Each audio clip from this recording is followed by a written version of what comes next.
Already, Stanton. Well, right now we're in a good place because we got the sun to our back and we got terps in our nose. Do you want to come over and like very wide? Oh, yeah. Yeah, there you go. So, tell me when are you ready? Good. We should have a big fat blunt right now. Just passing the blunt in the garden, you know. We're gonna bump the good.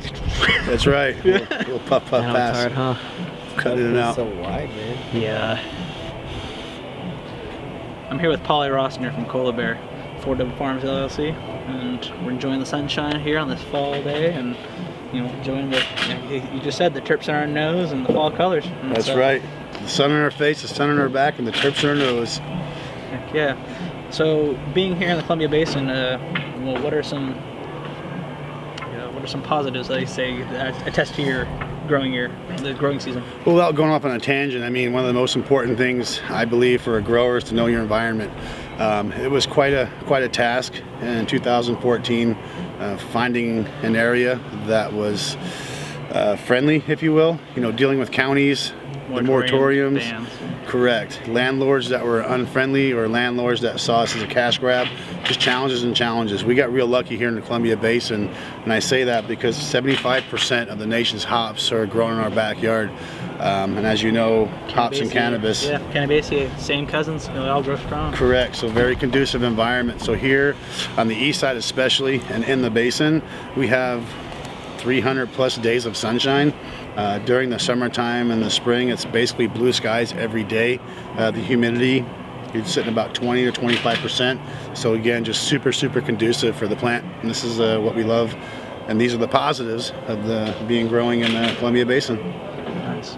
Now, did you run into any like doors or stigmatization with outdoor that you're? We do all the time. There's a stigma for sure, you know, when it comes to I call it sun-grown cannabis. To me, outdoor gets its name from the old days, you know, before hybrids came to be, when we used to get seeded bags here from South America. You know, these plants are in the ground. You plant a seed, let it grow, let it rock, and then we chop it down at the end of the year. And that's when you get the typical outdoor weed. Here, Four Dub Farms, we treat our plants just like sun-grown, or rather like cannabis. That's how we treat our plants. You know, we're above ground in smart pots. We don't use a pelletized, or rather a time-release type formula. So we use like a cocoa, we mix in some of our vegetable compost, some humus, things that I would typically do indoor grows. We have the ability to flush our pots out. We have the ability to control the ppms in, we control the pH, we can fluctuate these things through segregation of different sections using our irrigation. We come in like you see this here, and we clean these plants out just like you do indoor. I mean, if anything, you know, we believe we produce a better product than indoor, and only because all the cannabinoids and terpenes are present. And as we spoke earlier, you can only replicate so much indoors. I mean, indoors, I'm not knocking. They have, aesthetically, there's great looking weed. There's some top-notch quality product out there. Here, though, like I said, you know, we're getting. Oh, sorry. You're kind of developing either under 1,000 HPS or 1,000,000 HPS. I mean, you have the option. Exactly. Well, there's not enough ballast on this world currently that can replicate what we get from the sun. You know, and again, going back to asking about the Columbia Basin and the positives, that's where we're at. We have such crazy light penetration down here. All the cannabinoids, all the CBGs, the CBNs, all the microcannabinoids, everything is present and developed here, including the terpenes. And you know, this is, as far as fighting the stigma, you know, quite often I'll go into a retail store and, you know, we'll discuss the product. The bud tenders will review their product, and most times they'll circle indoor, or I'll get asked a question, is this indoor, is this greenhouse, whatever, and then I say, no, this is sun-grown, and they come out right away and say, oh, this is outdoor. And, you know, it's just a stigma. It's a stigma that we're trying to beat and show that, you know, if cannabis grown under the sun, it can be done properly. You know, it can be done as you've seen. And here we are. Yeah. Nice full-term products, nice green, vibrant colors. The terpenes are here. You can do it. Now, would you say that these are organically grown? We don't market ourselves organic. It just so happens that's a style of grow that I like. You know, no pesticides. We use mineral oils. The biggest thing that we use to combat any kind of problems is feet in the ground, or feet in the garden. When I say feet in the garden or footsteps in the garden, our people every day are farming. They're walking through the plants. When you come in and do this and you clean your plants out, you know, and as far as going back to organic, sorry to go on a tangent here, we inoculate. So we use, again, our vegan compost, our humus. We use the beneficial bacteria and enzymes. We bring life to our soil. We make sure that the nutrients and micros and macros are available for the plant. To me, that's again what makes a good grower. Anybody can follow the directions in the bottle and buy a bag of fertilizer. It's up to a talented grower to make sure those nutrients are available for the plant, and that's what we do. We caters to each strain specific needs. Yeah. Correctly. So everything we do use no synthetics. You know, it's all organic. Whether we use, you know, products derived from, say, like you know, fatty acids from potassium salts, using bone meals, things like that. Alfalfa meal is a great source of all nutrients, as well as phosphorus. But not to give away all my proprietary stuff here, but organic material can go a long ways for me if you know how to use it properly. Yeah. Go ahead and pause for a second. I'm just trying We got Cannabis Canine Kush chilling out with us here. What's up, buddy? Oh. So you guys know he's a rescue dog, but he pretty much rescued me. I'll tell you that much. I got a little video put together about A little like short video of him like, for a Nice. couple minutes. Yeah, I mean, he spent most of his life tied to a tree, man, and it's just a sad life. And I can promise you this guy associates cannabis with freedom. And the reason I say that, you know how dogs, like something significant, whether it be a baseball, a clothing, whatever, they associate that with like safety, right?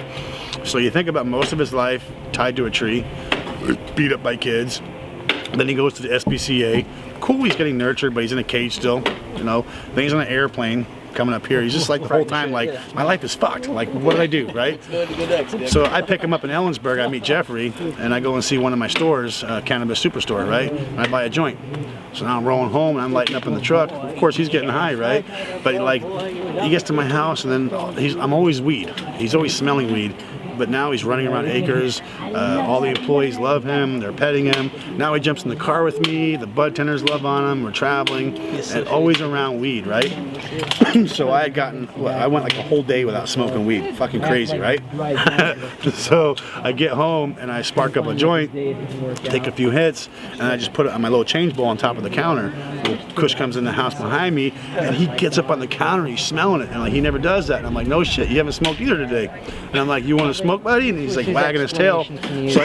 So I go on the couch and I lay back and I smoke the joint, and he's laying there, and you know, blow a little puff towards him. His nose, he's like loving it. He's in it. His tail's wagging. His eyes are like, shh, he's out. He's asleep. But he associates cannabis with his freedom, his safety, because that's the first thing. That's the first sense, I guess. You know, or I don't even know what the word I would use for it, but that's the first thing in his life when life started to become good. You know, when being around, yeah. So he smells weed or cannabis, it's like freedom. It's like a mental connection, yeah. When I pull up to the gate here, he has the option to go jump in with the cows, go run down the street. He's like, fuck that.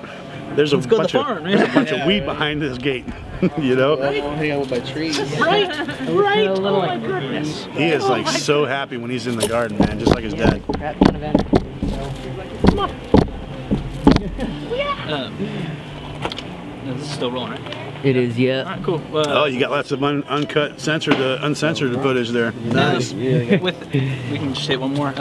So you guys do premium sun-grown cannabis out here. What other products can customers in Washington look forward to in the next few months? So we've it is harvest season, man. It is harvest season. It's Croptober.